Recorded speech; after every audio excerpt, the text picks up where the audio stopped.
ਸਲਾਮ ਅਲੈਕਮ। ਮੇਰਾ ਨਾਮ ਅਬਦੁਲ ਸਤਾਰ ਹੈਗਾ ਜੀ।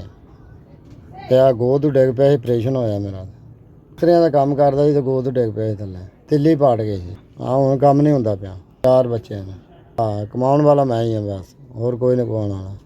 6 ਮਹੀਨੇ ਹੋ ਗਏ ਨੇ ਤੇ ਘਰ ਹੀ ਬੈਠਾ, ਨਾ ਦਵਾਈ ਜੋਗਾ ਨਾ ਖਰਚੇ ਜੋਗਾ। ਮੈਂ ਵੀ ਬਿਮਾਰ ਹਾਂ, ਮੇਰੀ ਬੀਵੀ ਬਿਮਾਰ ਹੈ, ਨਾ ਉਹ ਕੰਮ ਕਰਦੀ ਨਾ ਮੈਂ ਕਰਦਾ ਕੰਮ।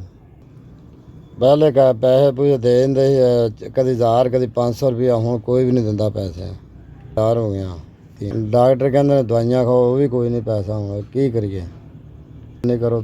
ਰਾਸ਼ਨ ਵੀ ਕੋਈ ਨਹੀਂ, ਘਰ ਕੋਈ ਸ਼ੈ ਨਹੀਂ ਹੈਗੀ। ਤੰਗ ਖੜੇ ਆ ਅਸੀਂ। ਬੜੀ ਕੋਸ਼ਿਸ਼ ਕੀਤੀ ਹੈਗੀ ਹੈ ਕੰਮ ਕਰਨ ਦੀ, ਹੁਣ ਨਹੀਂ ਹੁੰਦਾ, ਦਰਦ ਹੁੰਦਾ ਹੈਗਾ। 6 ਜੀ ਖਾਣ ਵਾਲੇ ਆ।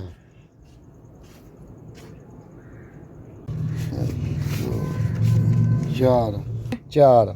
ਬੜੀ ਮਿਹਰਬਾਨੀ, ਸ਼ੁਕਰੀਆ ਤੁਹਾਡਾ। 4000 ਦੀ ਮਦਦ ਕੀਤੀ। ਮੈਂ ਇੰਨੇ ਦਿਨ ਹੋ ਗਏ ਨੇ ਵਿਹਲਾ ਹੀ ਬੈਠਾ ਸਾਂ। ਮਿਹਰਬਾਨੀ ਤੁਹਾਡੀ, 4000 ਦੀ ਮਦਦ ਕੀਤੀ ਤੁਸੀਂ, ਪਹੁੰਚ ਗਏ ਮੇਰੇ ਤਾਈਂ। ਸਾਰਾ ਖੁਸ਼ ਰੱਖੇ ਬੱਚਿਆਂ ਤੁਹਾਡਿਆਂ ਨੂੰ, ਤੌਫੀਕ ਦੇਵੇ ਅੱਲਾਹ ਤਾਲਾ ਤੁਹਾਨੂੰ। ਹਾਂਜੀ ਮਿਹਰਬਾਨੀ। ਵਰਗੇ ਗਰੀਬਾਂ ਦੀ ਮਦਦ ਕਰਦੇ ਰਹੋਗੇ। 4000 ਰੁਪਇਆ ਤੁਹਾਡਾ ਮੇਰੇ